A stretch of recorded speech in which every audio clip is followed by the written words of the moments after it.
Unsure of your dream? Study abroad destination? Clear your doubts. Videsh Consult. Call 9676502888. Namaste, welcome to iDream Inside Politics with Kavita.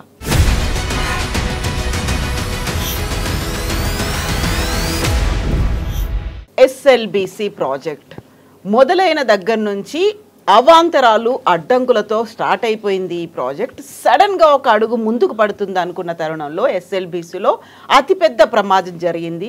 టన్నెల్లో 8 మంది ఇంకా చిక్కుకొని పోయారు. వారిని బయటకు తీసుకొచ్చే ప్రయత్నాలు ఇంకా కొనసాగుతున్నప్పటికీ అతి కష్టతరమైనటువంటి వ్యవహారంగా అది కొనసాగుతోంది. యాక్చువల్గా ఎస్ఎల్బీసీ ప్రాజెక్ట్ అనేది ఎందుకు అవసరం ఏర్పడింది, దానికోసం ప్రభుత్వాలు ఎందుకు పట్టుపట్టాయి, అక్కడ ఉన్నటువంటి రైతు సంఘాలు ఎందుకని ఉద్యమాలు చేశాయి, ఓవరాల్గా ఎన్విరాన్మెంట్ రిలేటెడ్గా ఎస్ఎల్బీసీ ప్రాజెక్ట్కి అవాంతరాలు ఎందుకు జరిగాయి. మనతో పాటుగా ఉన్నారు వాటర్ ఎక్స్పర్ట్ ప్రకాష్ గారు. ప్రకాష్ గారు నమస్కారం అండి. సో ఎస్ఎల్బీసీ ప్రాజెక్ట్ అనేది ముందు నుంచి అవాంతరాలు అడ్డంకులు అన్నీ ఉన్నాయి. ఇప్పుడు జరిగినటువంటి అతిపెద్ద ప్రమాదం తర్వాత యాక్చువల్గా ఎస్ఎల్బీసీ ప్రాజెక్ట్ మనకెందుకు అవసరం అనేటువంటి చర్చ ఎందుకు వచ్చిందంటారు? నిజాం పీరియడ్లో ఒక ఏలేశ్వరం ప్రాజెక్ట్ అనేది ఒకటి నల్గొండకు నీళ్ళు ఇవ్వడానికని డిజైన్ చేశారు. అప్పుడు ఇండియన్ ఇరిగేషన్ కమిషన్ 1903లో బ్రిటిష్ ప్రభుత్వం నియమించినప్పుడు ఒక 2 జిల్లాలు తెలంగాణలో హైదరాబాద్ స్టేట్, తెలంగాణ ప్రాంతంలోని మహబూబ్నగర్, నల్గొండ, వీటిని కనుక మీరు పట్టించుకోకపోయినట్టయితే ఇది శాశ్వతంగా ఎడారిగా మారిపోతాయని చెప్పి ఆ కమిషన్ రిపోర్ట్లో రాశారు. దాని మీద నిజాం బాగా ఆలోచించి అలీ నవాజ్ జంగ్ అప్పటి చీఫ్ ఇంజనీర్ ఆయనకు అసైన్మెంట్ ఇచ్చి ఈ 2 జిల్లాలకు ఏమైనా ప్రాజెక్ట్స్ రూపకల్పన చేయాలన్నప్పుడు ఒక 3 ప్రాజెక్ట్స్ మహబూబ్నగర్కు అప్పర్ కృష్ణ, భీమా, తుంగభద్ర 174 టీఎంసీలు అవి రాలేదు. అట్లాగే నల్గొండకేమో ఏలేశ్వరం ప్రాజెక్టు, ఇది 1942-43 నాటికే ప్రాజెక్ట్ రిపోర్ట్ తయారు చేశారు. ఆ ప్రాజెక్ట్ వచ్చుంటే 10 లక్షల ఎకరాలకు నల్గొండ, వరంగల్, ఖమ్మం జిల్లాల్లో నీళ్ళు వచ్చేటి. అయితే ఆ ప్రాజెక్ట్ రిపోర్ట్ చూశాక ఆంధ్ర ప్రాంతం వాళ్ళు మద్రాస్ స్టేట్లో ఉన్నారు. అప్పుడు వాళ్ళు ఏం చేశారంటే, ఎట్లాగో మీరు ప్రాజెక్ట్ కడతామంటున్నారు, మేము కూడా పొత్తు కలుస్తాము, మా గ్రావిటీతో మాకు కూడా కెనాల్స్ వస్తాయి అంత హైట్ నుంచి, కాబట్టి మనం కలిసి కట్టుకుందామని నిజాంను ముందు పోనీయలే. ఒకవేళ పోనిచ్చుంటే తుంగభద్ర ప్రాజెక్ట్ ఎప్పుడైతే అయిందో ఈ ప్రాజెక్ట్ కూడా అప్పుడే అయ్యేది. 2 గుట్టల నడుమ ఏలేశ్వరం అని ఒక ఏరియాలో ఇది కట్టాలని. అయితే కృష్ణానది అక్కడ ఏమైందంటే ఏలేశ్వరం దాటిన తర్వాత హెయిర్ పిన్ బెండ్ అవుతుంది. హెయిర్ పిన్ బెండ్ అయినప్పుడు దాని ఏదైతే డ్యామ్ సైట్ ఉంటుందో అది ఇట్లా మూల తిరిగింది. ఇట్లా అంతకుముందు కడితే ఏమయ్యేదంటే ముంపు ఆంధ్రకు ఉండేది, గుంటూరు జిల్లాకు, వంపు తెలంగాణకు ఉండేది. తెలంగాణకు చాలా ఫ్లో అనేది చాలా, ఇప్పుడు రైట్ కెనాల్ నాగార్జున సార్ నీళ్ళు ఎట్లా పోయేదో అంత ఫ్లో ఉండేది ఇక్కడ ఈ 3 జిల్లాలకు 10 లక్షల ఎకరాలకు. అయితే కేఎల్ రావు ఏం చేశాడంటే, ఏలేశ్వరం దగ్గర డ్యామ్ కట్టినట్టయితే ఆంధ్రకు నీళ్లు రావడం కష్టమవుతుంది, గార్జ్ పోర్షన్ ఉంటుంది, గుట్టలు ఉంటాయి, కాబట్టి కిందికి కట్టినట్టయితే మాకు మీకు ఇద్దరికి కన్వీనియంట్గా ఉంటుందని. అప్పుడు నీళ్ళల్లో పెద్ద ఎక్స్పర్ట్స్ లేరు. ఆయన నవాబ్ అలీ నవాజ్ జంగ్ ఎవరైతే ప్రాజెక్ట్ డిజైన్ చేసిండో ఆయన 1949లో చనిపోయిండు. ఆయన డిజైన్ చేసిన ప్రాజెక్ట్ అది. చనిపోయినాక ఏమైంది, పోలీస్ యాక్షన్ తర్వాత మొత్తం ఆంధ్ర ఇంజనీర్స్ వచ్చేసిండ్రు ఇక్కడికి. ఆంధ్ర ఇంజనీర్స్ వచ్చిన తర్వాత వాళ్ళు ఇంకా దీన్నే ఎంకరేజ్ చేశారు. కేఎల్ రావు ఏదైతే చెప్పాడో, ఆ ముక్త్యాల రాజా అని ఆయన గుర్రం మీద గుర్రబండి కట్టించి కేఎల్ రావుని తీసుకుపోయి ఆ నందికొండ దగ్గర ఇక్కడ స్టోన్ ఉంది, ఇక్కడ కడితే బాగుంటుందని. అప్పుడేమైంది, తెలంగాణ ముంపుకు గురైంది, దేవరకొండ, నల్గొండ ఇవన్నీ ముంపుకు గురైనాయి, వంపేమో ఆంధ్రకైంది. అందుకే ఇవాళ 21,000 క్యూసెక్ల కాల్వనేమో ఆంధ్రకు పోతుంది, హార్డ్లీ 11,000 క్యూసెక్లు ఒక టీఎంసీ కూడా తెలంగాణకు వస్తలేదు. దానికి కూడా ఏం చేస్తారంటే రిజర్వాయర్లకు వెళ్ళి ఒక చిన్న కాలువ తీసి 3 తూములు ఉంటాయి, చిన్న తూములు, అందులోకి వెళ్ళి బయటికి పంపిస్తూ ఉంటారు. దీనివల్ల ఏం జరిగిందంటే హైట్ నుంచి డౌన్కి వచ్చేసరికి ఒక 5-6 లక్షల ఎకరాలకు నీళ్లు రావాల్సింది రాకుండా పోయింది. నాగార్జున సార్ ఆయకట్టు ఇప్పుడు కేవలం 5.5 lakhs ఎకర్స్, మ్యాక్సిమం 6 lakhs ఎకర్సే నల్గొండకు ఉంది. ఇంకో 2 లక్షలు చిల్లర, అంటే నల్గొండ, ఖమ్మం కూడా కలిపి కూడా మనకు 6 లక్షల ఎకరాలు కూడా రాలేదు. మళ్ళీ నూజివీడు దాకా దాన్ని పొడిగించారు. అయితే కేఎల్ రావు చేసిన ఈ అన్యాయాన్ని ఎట్లా సరిచేయాలి, నల్గొండ ప్రజలు చాలా బాధలు పడుతున్నారు. ఏలేశ్వరం ప్రాజెక్టే ఆ రోజు వచ్చుంటే ఈ టన్నెల్ అక్కడ అవసరం లేకపోయేది. దీంతో ఎందుకంటే అది కింద కదా, శ్రీశైలం నుంచి డౌన్కి వచ్చినాక ఇప్పుడు నాగార్జున సార్ ముంపు ఏరియాలో ఏలేశ్వరం ఉంది, కాబట్టి మనకి చిక్కులు ఉండకపోయేది, టన్నెల్ ఇది అంత ఉండకపోయేది, మంచిగా గ్రావిటీతో నీళ్ళు వచ్చేటి. అయితే అది రాకపోవడం వల్ల నాగార్జున సార్ కట్టినా కూడా ఫ్లోరైడ్ అఫెక్టెడ్ ఏరియాకు నీళ్ళు రాలే. దానివల్ల ఇవాళ ఎంతమంది సఫర్ అవుతున్నారు, దాదాపు కొన్ని వేల కుటుంబాలు 30 ఏళ్ళకే ముసలోళ్ళు అయిపోయి ఫ్లోరైడ్తో చాలా బాధలు పడ్డారు. దీనికి కారణం ఆ ప్రాజెక్ట్ రాకపోవడం. అయితే ప్రత్యామ్నాయం ఏదైనా చేయాలని చెప్పి ఈ అన్యాయాన్ని 69 ఉద్యమంలో జయశంకర్ లాంటి వాళ్ళు ఆయన ఒక బుక్ రాశాడు జయశంకర్. అందులో ఇది ప్రత్యేకంగా మెన్షన్ చేశాడు. నల్గొండ నష్టపోయింది ఏలేశ్వరం కనుక రాకపోవడం వల్ల. అయితే దాన్ని చెన్నారెడ్డి గుర్తుపెట్టుకొని ఆయన ముఖ్యమంత్రి అయిన తర్వాత ఈ నష్టపోయిన ప్రాంతానికి ఫ్లోరైడ్ ఎఫెక్టెడ్ ప్రాంతం కావచ్చు, అప్లాండ్ ఏరియాస్ కావచ్చు, ఏదన్నా మనం చేయాలి అని చెప్పి నిపుణులకు ఒక అసైన్మెంట్ ఇచ్చాడు. మీరు ఇంకేదన్నా ప్రాజెక్ట్ ఆలోచించండి, గ్రావిటీతో నీళ్ళు రావాలి అప్లాండ్ ఏరియాస్కి. అయితే అప్పటికి నాగార్జున సార్లో లిఫ్ట్లు పెట్టారు. అంటే లిఫ్ట్ల ప్రపోజలు ప్రాజెక్ట్ రిపోర్ట్లో ఉంది. అందులో ఏం కమిట్ అయినంటే ఈ అసంతృప్తి వస్తుందని చెప్పి ఈ లిఫ్ట్లన్నీ గవర్నమెంటే పెడుతుంది, వాటి కరెంట్ బిల్లులు కానీ మెయింటెనెన్స్ కానీ గవర్నమెంటే చేస్తుంది. 1,00,000 ఎకరాలకు మేము మీకు లిఫ్ట్లతో నీళ్ళు ఇస్తామని చెప్పారు. లాస్ట్ 30,000 ఎకరాలకు రైతులే సొంతంగా ఏర్పాటు చేసుకున్నారు 40-41 లిఫ్ట్. దానికి కూడా కరెంట్ బిల్ కట్టలే. కేసీఆర్ పాదయాత్ర 2003లో చేసేదాకా వాటిని పట్టించుకున్న పాపన పోలేదు. ఏవిఎస్ రెడ్డి కమిటీ అయినప్పుడు ఐఏఎస్ ఆఫీసర్ ఆధ్వర్యంలో కమిటీ వేసినా కూడా వాళ్ళు రికమెండ్ చేశారు, ఇవి ప్రాజెక్ట్ రిపోర్ట్లో ఉన్నాయి, మనం చేయాలి అని. అయినా పట్టించుకోలే. ఆంధ్రాలోనేమో రైట్ కెనాల్ మీద ఆడ 42 లిఫ్ట్లు పెట్టారు, అది ప్రాజెక్ట్ రిపోర్ట్లో లేదు. వాళ్ళకి అవసరానికి మించి నీళ్ళు ఇచ్చారు, రిపోర్ట్లు లేకపోయినా ఆ ఖర్చు ఏమో గవర్నమెంట్ పెట్టుకున్నది.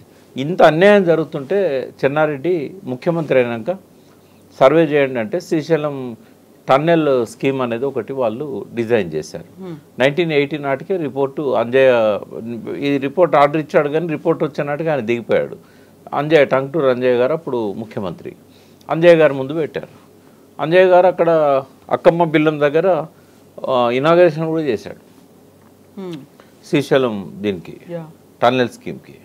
చేసిన తర్వాత ఎన్టీ రామారావు వచ్చాడు. ఈ పనులు ఇంకా మొదలు కాలేదు, రిపోర్ట్ అంతా తయారైంది, పర్మిషన్లో పోవాలి కదా, 17 శాఖల నుంచి రావాలి. అయితే అప్పుడు వచ్చిన ఎన్టీ రామారావు ఏం చేసిందంటే నల్గొండ ఎమ్మెల్యేలందరినీ పిలిచి అఖిలపక్ష మీటింగ్ పెట్టి ఈ టన్నెల్ ఇప్పుడు అయ్యేదా పోయేదా, 40-50 కిలోమీటర్స్ టన్నెల్ అని అంటే చాలా టైం పడుతుంది, మీకున్న సమస్యలు. ఆయన పొలిటికల్ ముఖ్యమంత్రి కాదు, ఆయన హ్యుమానిటేరియన్ ముఖ్యమంత్రి. ఆ రోజున్న పరిస్థితి చూశాడు, ఇదంతా లేట్ అవుతుంది, మీకు నీళ్ళు ఇవ్వాలనే సంకల్పం ఉంది నాకు, మీరు తొందరగా అవుతుంది లిఫ్ట్ పెట్టుకోండి, దాన్ని నేనేం క్యాన్సిల్ చేయను, అది అట్లే ఉంటుంది, మీరు తర్వాత అది చేసుకోవచ్చు, ముందైతే లిఫ్ట్ పెట్టుకోండి అని చెప్పాడు. అఖిలపక్షంలో కూడా అందరూ కొంచెం వాదించిన తర్వాత లాస్ట్కి ఒప్పుకున్నారు, అదేం రద్దు చేయట్లేదు కదా, గ్రావిటీతో వచ్చేదాన్ని లిఫ్ట్ ఎందుకు తీసుకోవాలనేది ఒక ప్రశ్న వచ్చింది. ఇట్లా తాత్కాలిక మెజర్గా లిఫ్ట్ పెట్టుకుందాం, తర్వాత గ్రావిటీతో వచ్చినాక లిఫ్ట్ తీసేద్దామని అన్నాడు. అన్న తర్వాత ఒప్పుకున్నారు. ఒప్పుకున్న తర్వాత 10 ఏళ్ళు పట్టింది ఆ లిఫ్ట్కు శ్రీకారం చుట్టడానికి. అది కూడా ఎందుకు కలిగింది, ఈయన అన్నాడు కానీ ముందు పోలే ఫైలు. తర్వాత 5+2 7 ఏళ్ళు ముఖ్యమంత్రిగా ఉన్నాడు, 78 దాకా ఉన్నాడు కదా ఎన్టీ రామారావు. ఏం చేయలేకపోయాడు. 87 దాకా 87 దాకా ఉన్నా కూడా ఏం చేయలేకపోయాడు. దాని తర్వాత జలసాధన ఉద్యమం మొదలైంది దుచ్చర్ల సత్యనారాయణ ఆధ్వర్యంలో. 500 మంది పార్లమెంటుకు నామినేషన్లు వేశారు 96లో. అప్పుడు చంద్రబాబు ముఖ్యమంత్రి. మాధవరెడ్డి దీన్ని పట్టుబట్టాడు, ఎలిమినేట్ మాధవరెడ్డి పట్టుబట్టి ఆ లిఫ్ట్ స్కీమ్ను ముందుకు తీసుకెళ్ళాడు ఆయన. బట్ ఈ టన్నెల్ స్కీమ్ మాత్రం ముందు పోలే. అయితే అనుమతులు వచ్చాయి టన్నెల్కి. టన్నెల్స్ 2 రకాలు ఉంటాయి, ఇప్పుడు అందులోనే ఉన్నాయి 2 రకాల టన్నెల్స్. ఒకటేమో 43.9 అంటే 44 కిలోమీటర్స్ ఒక టన్నెల్, ఇప్పుడు ప్రమాదం జరిగింది. ఇంకోటి 7.2 కిలోమీటర్లు. ఈ రెండింటి మధ్యలో డిండి వాగు ఉంటుంది, దాని మీద ఒక రిజర్వాయర్ ఉంటుంది, మిడ్ డిండి రిజర్వాయర్ అని చెప్పి అది ఒక బ్యాలెన్సింగ్ రిజర్వాయర్. అయితే ఆ రిజర్వాయర్లో ఈ టన్నెల్ వచ్చి పడుతుంది వాటర్. మళ్ళీ అక్కడ నుంచి ఇంకొక టన్నెల్ స్టార్ట్ అవుతుంది. ఆ టన్నెల్ పెండ్లిపాకల రిజర్వాయర్ అని ఇంకో బ్యాలెన్సింగ్ రిజర్వాయర్, దాని దాకా ఆ టన్నెల్లో పోతాయి. ఆ టన్నెల్ అక్కడ నుంచి కాలువ ద్వారా వస్తాయి. మళ్ళీ ఈ ఏఎంఆర్ ప్రాజెక్ట్ అని ఏదైతే లిఫ్ట్ స్కీమ్కు పెట్టారో ఎలిమినేట్ మాధవరెడ్డి ప్రాజెక్ట్ అని, ఆ మెయిన్ కెనాల్కు మళ్ళీ కలుపుతారు అన్నట్టు. అయితే అడ్వాంటేజ్ ఏంటి అంటే టన్నెల్ పూర్తి అయితే గ్రావిటీతో నీళ్ళు వస్తాయి. బట్ ఎప్పుడు 800 ఎప్పుడు పూర్తి అవుతుంది అనేది మాట్లాడదాం. 854 అడుగుల దాకా నీళ్ళు ఉన్నప్పుడే, అంతకంటే తక్కువ ఉంటే రావు. ఇక్కడ ఆశ్చర్యం ఏంటంటే రాయలసీమ ఎత్తిపోతల పథకం జగన్ తీస్తున్నది 798. 798 దగ్గర వచ్చిన నీళ్ళన్నీ ఆయన తీసుకుపోతూ ఉంటే 854 ఎన్నడు రావాలి? రెండవది పొరపాటున వచ్చినాయి అనుకుందాం. 802 దగ్గర ముచ్చుమర్రి అని చెప్పి అక్కడ నుంచి అందిరెడ్డి ద్వారా మళ్ళీ పెన్నా నది బేసిన్ ఇంకో ప్రాజెక్టు. కేసీ కెనాల్ కూడా వాళ్ళు పెట్టారు. ఇటు కేసీ కెనాల్కు అటు అందిరెడ్డి వాకు. అక్కడ అదొక ఆటంకం. కైలాసంలో నిచ్చెనెక్కుతూ ఉంటే పాములు మింగుతూ ఉంటాయి కదా, ఆ నీళ్ళు లెవెల్ పెరుగుతున్న కొద్దీ ఇవి తీసుకుపోతూ ఉంటాయి. లాస్ట్కి 841 వచ్చేసరికి పోతిరెడ్డిపాడు ఎంత పెద్దదంటే రోజుకి 5-6 టీఎంసీలు తీసుకుపోవచ్చు. ఇంకెన్నడు రావాలి? ఇప్పుడు ఇది టన్నెల్ పూర్తయినా కూడా ఆశపడని తప్పితే నీళ్ళు వస్తాయి అందులో. సరే మొదలు పెట్టిండు. కేసీఆర్ గారు పవర్ ప్లాంట్ ప్రజెంట్ చేసినప్పుడు అసెంబ్లీలో చెప్పిండు, ఇదో అంటే ఆయన చెత్త అనలేదు కానీ ఇదో దిక్కుమాలిన ప్రాజెక్ట్ అనే పద్ధతిలో మాట్లాడాడు ఆయన. ఎందుకంటే ఇప్పుడు మొదలు పెట్టిండు, మేము ఆపలేము, అది ముందుకు పోదు వెనుక పోదు, అలా అన్ని సమస్యలు అందులో ఉన్నాయి. టన్నెలు ఇప్పుడు ఏదైతే 7.2 కిలోమీటర్లది ఎప్పుడో పూర్తి చేశారు. ఎందుకు అంటే అది మాన్యువల్గా చేసుకుంటే వెళ్ళిపోతారు. డ్రిల్ బ్లాస్ట్ అంటే హెవీ మెషిన్స్ అవసరం లేదు దానికి. ఎందుకు అవసరం లేదంటే అది ప్లేన్ ఏరియాలో ఉంది, టైగర్ రిజర్వ్లో లేదు అది. కాబట్టి 2-3 కిలోమీటర్లకు ఒకడ ఆడిట్ అని తవ్వి ఆ రాళ్లను మట్టిని అంతా సొరంగం తవ్వేటప్పుడు ఏదైతే అంత మట్టి రాళ్ళు పడతాయి కదా, అదంతా ఎత్తిపోసుకోవడానికి ఆడిట్ ఉంటుంది అన్నట్టు, బయటికి తీసుకుపోవడానికి. బట్ ఇది 44 కిలోమీటర్లు ఎక్కడ కూడా ఆడిట్ ఉండదు. ఎందుకు ఉండదు అంటే ఒక 400 మీటర్లకు దిగువన ఉంది, అంటే ఆల్మోస్ట్ ఒక 1/2 కిలోమీటర్ దిగువన ఉంటుంది సర్ఫేస్కి. 1/2 కిలోమీటర్ ఉన్నా ఆడిట్ తీసుకోవచ్చు. కానీ ఏమవుతుంది, టైగర్ రిజర్వ్ కాబట్టి వాళ్ళు ఇవ్వరు. ఇట్లా ఈ 43 కిలోమీటర్లు 44 కిలోమీటర్లు ఏ పక్క నుంచి ఎంటర్ అవుతామో మళ్ళీ ఆ పక్క నుంచే వెళ్ళిపోవాలి. రేపు మొత్తం టన్నెల్ త్రూ అయిందంటే ఈ కొనకు ఎంటర్ అయితే ఆ కొన దాకా పోతుంది. అయితే వీళ్ళు ఏం చేశారు, 2 టన్నెల్ బోర్ మిషన్స్ పెట్టారు. టన్నెల్ బోర్ మిషన్స్ అనేటివి 200 సంవత్సరాల కిందనే ఇన్వెంట్ చేశారు ఫారినర్స్. సో అక్కడ అమెరికాలో కానీ జర్మనీలో కానీ ఇవన్నీ టెక్నాలజీ వాడుతున్నారు. లండన్లో కూడా థేమ్స్ నది కింద 1825లో ఒక టన్నెల్ తీశారు. అయితే అక్కడ రైల్వే మార్గాల కోసం, లండన్లో రైల్వే మార్గాల కోసం, వీటన్నిటి కోసం టన్నెల్ సిస్టమ్, టన్నెల్ బోరింగ్ మిషన్లతోనే ఆ రోజుల్లోనే స్టార్ట్ అయింది. అయితే ఇది ఏజ్ ఓల్డ్ టెక్నాలజీ కదా, ఇది తెప్పిస్తే మనకు ఇబ్బంది ఏముండదు అని చెప్పేసి 44 కిలోమీటర్ల టన్నెల్ ఇరిగేషన్ కోసం వాడడం అనేది వరల్డ్ రికార్డ్. ముందు ఎక్కడ లేదు. ఇప్పుడు ఈవెన్ కాళేశ్వరంలో కూడా 203 కిలోమీటర్ల టన్నెల్స్ తీశారు. కానీ లెంత్ ఎంత అంటే లాంగెస్ట్ టన్నెల్ లెంత్ 17 కిలోమీటర్లే. కాబట్టి ఇంతకుముందు అనుభవం లేదు, ఫస్ట్ టైం, వరల్డ్నే ఫస్ట్ టైం. రోడ్ల టన్నెల్స్ ఉన్నాయి కొన్ని, రైల్వే మార్గాలకు టన్నెల్స్ ఉన్నాయి. ఢిల్లీ పోయేటప్పుడు మనం నాగపూర్ దాటిన తర్వాత కూడా మనకు టన్నెల్స్ కనబడతాయి. ఆ టన్నెల్ ఎంత 1 కిలోమీటర్ 1/2 కిలోమీటర్ తప్ప కిలోమీటర్ల కొద్ది లేదు. రోడ్ టన్నెల్ నేషనల్ హైవేస్లో కూడా టన్నెల్స్ ఉన్నాయి. లాంగెస్ట్ టన్నెల్ అటల్ టన్నెల్ మొన్న మోడీ గారు 3 కిలోమీటర్లు, అది హిమాచల్ ప్రదేశ్, అది భారతదేశంలో లాంగెస్ట్ టన్నెల్ అది. కాబట్టి 44 కిలోమీటర్ల టన్నెల్ ఎట్లా అనుకున్నాడో రాజశేఖర్ రెడ్డి ఏందో, అది మొత్తానికి ఏంటంటే జయప్రకాష్ అసోసియేట్స్ అని ఒక రెప్యూటెడ్ ఆర్గనైజేషన్, అది వాళ్ళు చాలా పనులు చేశారు. సర్దార్ సరోవర్, బాక్రా నంగల్ లాంటి వాటిలలో పనులు చేసిన వాళ్ళు. సో వాళ్ళకి అవార్డు వచ్చింది. 1925 కోట్లతోని ఈ టన్నెల్ 44 కిలోమీటర్లు వాళ్ళకి ఇచ్చారు. ఇచ్చిన తర్వాత ఆరంభంలోనే కష్టాలు స్టార్ట్ అయినాయి.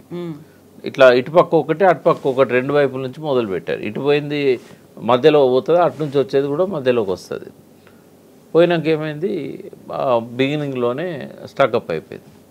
మళ్ళీ దాన్ని అంతా వెనుకో తీసుకొచ్చి బేరింగులు అవి ఇవన్నీ పోతే అవి మళ్ళీ అమెరికా నుంచి బేరింగులు తీసుకురావాలి.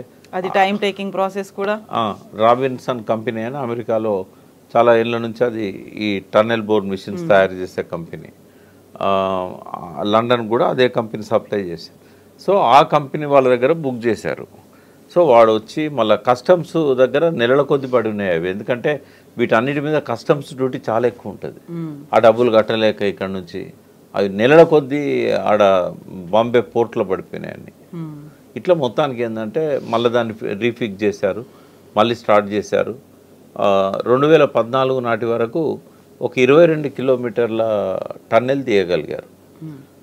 రోజుకి ఎంత 1 మీటర్ 2 మీటర్లు కూడా పోదు, అది 1 మీటర్ పోతే ఎక్కువ ఒక రోజు.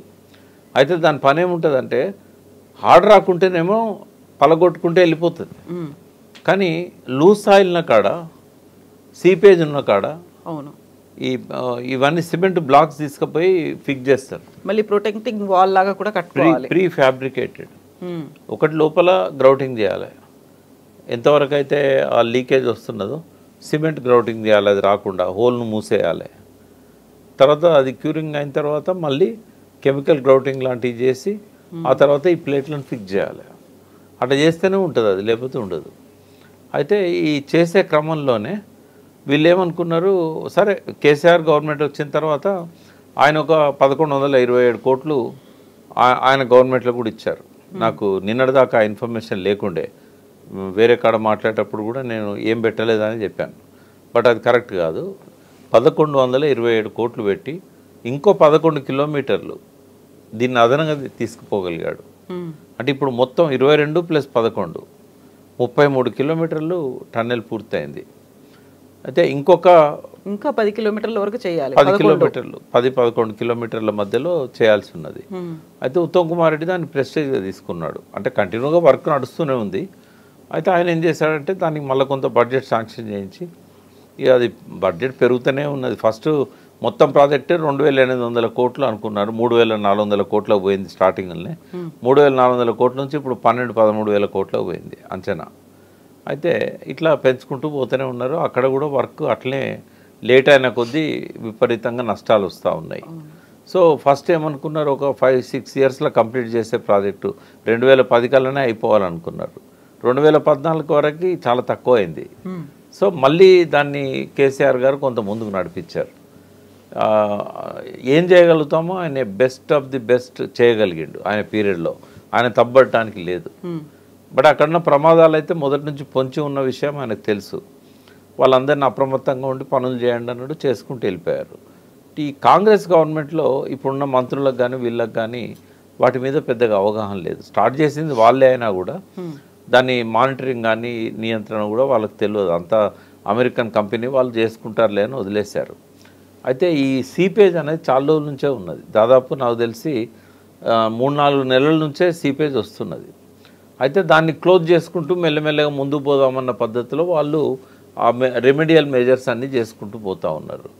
అయితే మొన్న ఏమైంది, సడన్గా ఒక్కొక్క డ్రాప్ వచ్చేది, తర్వాత దారలాగా వచ్చింది. సరే దారే కదా, ఇట్లాంటి దారాలు సహజం కదా, వాళ్ళకు రోజు ఉండేటి అవి. సో వీటిని గ్రౌటింగ్ చేద్దామని చెప్పేసి దాన్ని గ్రౌటింగ్ చేయడానికి ప్రయత్నం చేస్తున్న క్రమంలో ఒక్కసారి మొత్తం కుప్ప కూలిపోయింది. ఎందుకు జరుగుతుంది ఇట్లా? ఎందుకు జరుగుతుంది అంటే ఇప్పటి వరకు భూమి లోపల రాయి గట్టిగా ఉందా లేకుంటే పల్చగా ఉందా, సల్పల్ లాగా ఉంటుంది ఇట్లా పల్కల్. ఈ పల్కల్ తెలంగాణలో సల్పల్ అంటారు.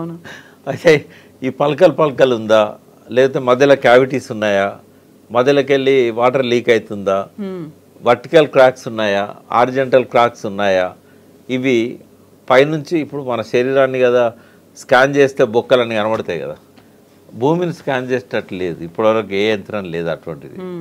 కొన్ని సెన్సార్స్ ద్వారా సౌండ్స్ ద్వారా వాటర్ ఉందా లేదా, హార్డ్ రాక్ ఉందా, ఇట్లాంటివి కొన్ని కనిపెడతారు. బట్ ఆ భౌతిక స్థితి, భూగర్భంలో ఉన్న ఆ భౌతిక స్థితిని అంచనా వేయలేని పరిస్థితి ఉన్నది వాళ్ళ ఎన్జిఆర్ఐకి. కానీ వాళ్ళ దగ్గర సోఫిస్టికేటెడ్ ఎక్విప్మెంట్స్ ఉన్నా కూడా అంత అక్యురసీతో వాళ్ళు చెప్పలేరు. సేమ్ నేను ఇక్కడ మేడిగడ్డను కూడా తీసుకొస్తాను. మేడిగడ్డ పియర్స్ అడుగున ఏ రకంగా ప్రమాదం జరిగిందో అక్కడనేమో అడుగున జరిగింది, ఇక్కడనేమో పైన జరిగింది. అయితే ఆ లూజ్ సాయిల్ దాంతోపాటుగా పెద్ద ఎత్తున ఒక్కసారి వరద నీరు ఫోర్స్గా, వాటితో పాటు పెద్ద పెద్ద బండలు అన్నీ ఒక్కసారిగా కూలిపోయినాయి దాని మీద. అయితే ఆ కట్టర్ ఎవరైతే ఉన్నాడో ఆయన అలర్ట్ చేశాడు ఏదో ప్రమాదం జరగబోతున్నదని. ఎప్పుడైతే వాటర్ ఫ్లో పెరిగిందో ఇది అబ్నార్మల్ కనబడ్డది ఆయనకు, కనబడి వెంటనే అరిచిండు. అర్చేసరికి ఉన్న వాళ్ళందరూ అక్కడ నుంచి అక్కడక్కడనే పనిచేస్తున్నారు అందరు. అయితే ఇది 130 మీటర్లు ఉంటుంది టన్నెల్. ఇది టన్నెల్ బోర్ మిషన్ 130 మీటర్లల్లో మధ్యలో దాదాపు చివరి పార్ట్లో ఈ సంఘటన జరిగింది. అయితే ఈ ఆపరేటర్సు, మా లోపల ఉన్న కొంతమంది ఇంజనీర్స్, ఆ మిషన్కి సంబంధించిన వాళ్ళు, ఆ జార్ఖండ్కి సంబంధించిన లేబరు, వీళ్ళందరూ అటు సైడ్ ఉన్నారు. ఇటేమో ఇన్లెట్, ఇటు పరిగెత్తడానికి ఇటు అవకాశం ఉంటుంది. అటు పరిగెత్తడానికి ఏముండదు, ఆడ క్లోజ్ అయిపోయింది. మధ్యలోకి వెళ్ళి వరద నీరు ఒక్కసారి పడిపోయింది. ఇంకా వాళ్ళు రాలేని పరిస్థితి. అలానే కూరుకుపోయింది వాళ్ళు. ఒక 5 ఫీటు పైన గ్యాప్ ఉంది, ఓన్లీ 5 ఫీటే. అది మనకు తెలవడానికి ఏంటంటే మొన్న ప్రమాదం జరిగిన నెక్స్ట్ డేనే జూపల్లి కృష్ణారావు గారు, ఉత్తమ్ కుమార్ రెడ్డి వీళ్ళు పోయారు. బట్ జూపల్లి గారు లోపలికి వెళ్ళిపోయారు. అది కొద్దిగా సాహసోపేతమైన చర్య. జనరల్ మంత్రులు ఎవరు అంత సాహసం చేయరు, రిస్క్ టీంలో పంపుతారు తప్ప వాళ్ళు పోరు. ఎందుకంటే వాళ్ళకు కూడా ప్రమాదం ఉన్నది. ఆడ కన్వేయర్ బెల్ట్ మీదకి వెళ్ళి లోకో ట్రైన్లో నుంచి కొంత దూరం, కన్వేయర్ బెల్ట్ మీద కొంత దూరం, తర్వాత వెదురు బద్దలతోని టెంపరీ నిచ్చెన లాగేసుకొని కొంత దూరం, మొత్తానికి ఎంత దూరం అయితే పోగలుగుతారో అంత దూరం పోయారు ఆయన. అప్పటికి ఇంకా 40 మీటర్ల దూరంలో ఈ ప్రమాదం ఉన్నది. బట్ అక్కడ అంతా బురద రాళ్ళు నిండిపోయినాయి. తర్వాత ఈ టన్నెల్ బోర్ మిషన్ మొత్తం విడిభాగాలన్నీ కొట్టుకొచ్చినాయి. ఆయన చెప్తున్నాడు 200 టన్నుల బరువు ఉన్న ఆ మెషిన్కి సంబంధించిన ఒక ఎక్విప్మెంట్ ఆ ఫోర్స్కు ఒక 100 మీటర్ల దాకా కొట్టుకొచ్చింది. తర్వాత టన్నెల్ బోర్ మిషన్ కూడా ఆ వరద దాటికి కొట్టుకొచ్చింది కొంత దూరం అని చెప్పారు. మిషన్ కూడా అంటే ఈ వాస్తవాలన్నీ తర్వాత తెలుస్తాయి. ఈ బురద నీరు అంతా తీస్తే అది ఎంత దూరం కొట్టుకొచ్చింది అనేది అక్యురేట్గా చెప్పగలుగుతారు. బట్ అంత ఫోర్స్తో ఎందుకు వచ్చింది అన్నప్పుడు ఆ పైన ఒక అక్విఫెర్ అని ఉండాలి. అక్విఫెర్ అంటే ఏంటంటే ఒక పెద్ద స్ట్రీము ఉండడం వల్ల అది ప్రవహించే ఆ స్ట్రీమును వీళ్ళు మధ్యలో బ్రేక్ చేశారు కదా, కొడుతున్నారు కదా. టన్నెల్ బోర్ మిషన్ పోయేటప్పుడు అంతా కట్ చేసుకుంటూ పోతుంది. వైబ్రేషన్లు ఉంటాయి, డైరెక్ట్ దానికి ఎఫెక్ట్ కూడా అయి ఉండొచ్చు. ముందు కొంచెం డ్రాప్స్గా, తర్వాత ధారలాగా, తర్వాత ఒకటేసారి మొత్తం కూలిపోయి ఉండొచ్చు. ఆ మట్టి అంతా నాని లూజ్ సాయిల్ అనుకో, టైం పడుతుంది. గట్టి మట్టి లూజ్ సాయిల్ కావడానికి కొంచెం టైం పడుతుంది. ఆ టైం తర్వాత మొత్తం కుప్పగూలిద్ది. ఆ ఫ్లో అంతా ఇళ్ళకి వచ్చేసింది. రెండవది, భూగర్భంలో యూ షేప్ స్టోన్ ఫార్మేషన్ ఉందనుకోండి, దాని నిండా నీళ్ళు ఉంటాయి. ఆ యూ షేప్ది కొన్ని కిలోమీటర్ల దాకా ఉంటుంది ఒక్కోసారి. అయితే ఈ నల్లమల అడవి కదా అది, నల్లమల అడవిలో ఎప్పుడు వర్షం పడుతూనే ఉంటుంది. ఆ వర్షపు నీళ్ళన్నీ కూడా సీపేజ్ ద్వారా వచ్చి ఆ రాక్లో ఉండిపోతాయి. అంటే రాక్ స్ట్రక్చర్ ఎట్లుంటుంది అనేది ఎవరు చెప్పలేరు. అది బలపరుపుగా ఉంటేనేమో పడ్డ వరద నీరు అంతా వెళ్ళిపోతూ ఉంటుంది, సీపేజ్ వాటర్ అంతా వెళ్ళిపోతూ ఉంటుంది. సపోజ్ ఇట్లుంది అనుకోండి కడవలాగా, అలా నిండిపోతుంది కదా. మరి ఆ కింద నువ్వు హోల్ కొట్టినావు అనుకో, ఒక్కసారి మొత్తం నీళ్ళు మీద పడాయా? అంత ఫోర్స్ వచ్చిందంటే అట్లాంటిది జరిగి ఉంటుందని అనుకుంటున్నాను. లేదా సర్ఫేస్ మీద ఏమన్నా జలాశయం ఉందా? ఆ నల్లమల అడవి రిజర్వ్, టైగర్ రిజర్వ్ ఫారెస్ట్, ఆ టైగర్స్ కోసం నీళ్ళు తాగడానికి కూడా చెరువులు, కుంటలు ఉంటాయి ఆడ. ఏం జరిగిందో మనకు తెలియదు. ఇప్పుడు ఆ అడవిలో పోయి ఎవరన్నా కరెక్ట్గా ఈ పాయింట్ దగ్గర వెతికి ఆడ ఏముందని ఇప్పటివరకు ఎవరు చెప్పలేదు. పైన ఏదో హెలికాప్టర్లో తిరుగుతున్నట్టున్నారు, నేవీ హెలికాప్టర్లో, కానీ వాళ్ళకి ఇక్కడనే టన్నెల్ లేదని చెప్పడానికి కూడా ఏం లేదు. ఇక మ్యాప్ పట్టుకొని కింద ఎట్లుందో పైన అట్లా తిరుగుతుంది తప్ప దొరకదు. అది దానిపైన గుట్టు ఉన్నదా తెలియదు, కొండలున్నాయా తెలియదు. అంటే ఇట్లా జరిగింది అది. ఇది అందులో చిక్కుకున్న వాళ్ళైతే బతికే అవకాశం లేదు. 8 మంది పరిస్థితి అంటే వాళ్ళు బురదలో కూరుకుపోయారు, ఆక్సిజన్ అందట్లేదు, నీరు బురద. వాళ్ళు ఇంతసేపు కాదు, అది ప్రమాదం జరిగినాక ఒక 3-4 మినిట్స్లో చనిపోయి ఉంటారు. ఇప్పటికి రోజులు గడుస్తున్నాయి, గంటలు లెక్క పెట్టుకుంటూ ఉన్నాం. అవకాశం లేదు. అయితే దీన్ని ఏమనుకోవాలి? ఇది నిర్లక్ష్యమా, ప్రమాదమా అంటే 100% ఇది ప్రమాదం. మరి జాగ్రత్తలు తీసుకోలేదా? అది 2 రకాలుగా మనం చూడవచ్చు. ఒకటి, అక్కడ సీపేజ్ ఉందన్న సంగతి తెలుసు, దాన్ని లైటర్ వేళ వాళ్ళు ఆలోచించారు. ఇంత ప్రమాదం ఉంటుందని ఊహించలేదు, వాళ్ళు ముందు ఎక్స్పెక్ట్ చేయలేదు. అయితే ఎప్పుడైతే సీపేజ్ వస్తుంటుందో పనులు ఆపి వాళ్ళు ఎక్స్పర్ట్స్ని పిలిపించాల్సి ఉండే. జరిగింది అది తప్పు అక్కడే ఉంది. అంటే operators, tunnel bore machine contractor అది వాళ్లకు వర్తిస్తుంది. అంటే ప్రభుత్వం నేరుగా అక్కడ ఉండదు కదా. అయితే వెలుగొండ ప్రాజెక్టు, ఇక్కడ ప్రాజెక్టు ప్రస్తావన తేవాలి. వెలుగొండ ఒంగోలు డిస్టిక్లో ఇదే సాగర్ శ్రీశైలం బ్యాక్ వాటర్స్ నుంచి వెలుగొండ ప్రాంతానికి, ఒంగోలు ప్రాంతానికి నీళ్ళని తీసుకుపోయేది. అక్కడ ఒక టన్నెల్ నది, 2 టన్నెల్నాయి అక్కడ కూడా. ఒకటి 22 కిలోమీటర్లు, ఒకటి 23 కిలోమీటర్లు. దానిపైన కూడా నల్లమల టైగర్ రిజర్వే ఉన్నది. అయితే అక్కడేం జరిగింది, చంద్రబాబు నాయుడు పీరియడ్ అనుకుంటా బహుశా, టన్నెల్ తవ్వుతున్నప్పుడు సేమ్ టన్నెల్ బోర్ మిషన్లే అక్కడ కూడా. మొన్న 24 జనవరిలో కంప్లీట్ అయింది ఆ టన్నెల్, 2వ టన్నెల్. ఎన్నేళ్లకి? సేమ్ ఒకటేసారి జలయజ్ఞం అది కూడా 2005. మొదటి టన్నెల్ ఏమో 21లో కంప్లీట్ అయింది. 2వ టన్నెల్ వచ్చేసి 24లో కంప్లీట్ అయింది. అది కూడా టన్నెల్ బోర్ మిషన్లు సేమ్ రాబిన్సన్ కంపెనీ నుంచి ఒకటి వచ్చింది, జర్మనీ కంపెనీ నుంచి ఒకటి వచ్చింది. అంటే ఒకటి 7 మీటర్ల డయా ఉంది, ఒకటి 9 మీటర్ల డయా ఉంది. అది ఒకానొక సమయంలో సేమ్ ప్రాబ్లం వచ్చింది అక్కడ. సేమ్ ప్రాబ్లం వచ్చినప్పుడు వీళ్ళలాగా ఆయన తొందర పెట్టలేదు, తొందరగా కావాలి మాకు ఈ ప్రాజెక్ట్ అని కోమటిరెడ్డి, ఉత్తమ్ కుమార్ రెడ్డి వీళ్ళంతా వాళ్ళ మీద పడ్డారు పోయి. అక్కడ వాళ్ళు తొందర పెట్టలే. ముఖ్యమంత్రి మరి చంద్రబాబు జగన్ తెలియదు. వాళ్ళు ఏం చెప్పారంటే ప్రపంచంలోనే ఈ టన్నల్ టెక్నాలజీలో బెస్ట్ ఆఫ్ ది బెస్ట్ నిపుణులను పిలిపించండి, వాళ్ళు ఏం సలహా ఇస్తారో వాళ్ళు ఇచ్చిన తర్వాత కానీ ముందుకు పోవాలి, అప్పటిదాకా మీరు పనులు ఆపండి అని చెప్పేశారు.